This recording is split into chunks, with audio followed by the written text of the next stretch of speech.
So is disturbing what has surfaced from the initial investigation by the Texas Department of Public Safety and Texas Rangers that revealed that there were two people who were passing off false information, one to the FBI, another to a federal court, and one of those people is already under arrest for passing off false information to the FBI.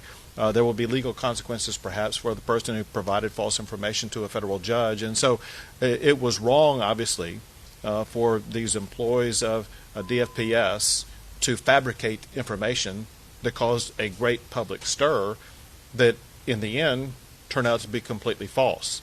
That said, obviously we want to continue to get to the bottom of it, but more importantly, we want to go to work every single day making the foster care system as great as it can be for the kids who need it.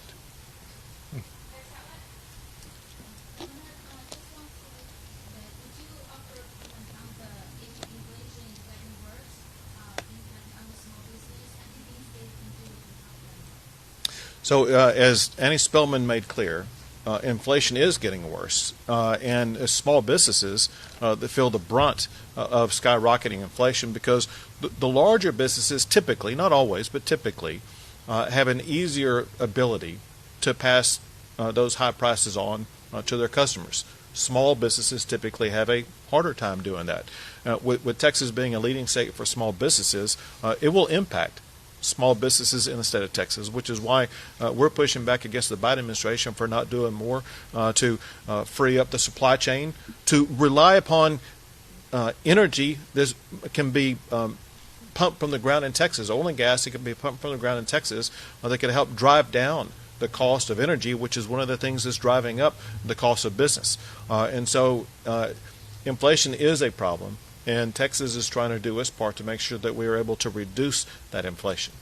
Last question, do you think minimum wage is an idea to help out with inflation?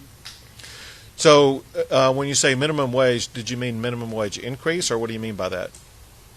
I think that's more like a federal thing than local. Anything that you guys can help the local merchant or... So let me explain this, and that is the minimum wage is typically set both by federal law and state law.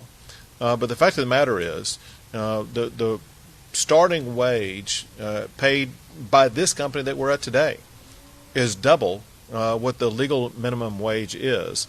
And the average hourly wage earner here at this company is about $18 an hour. And that's what is the right fit for this particular business.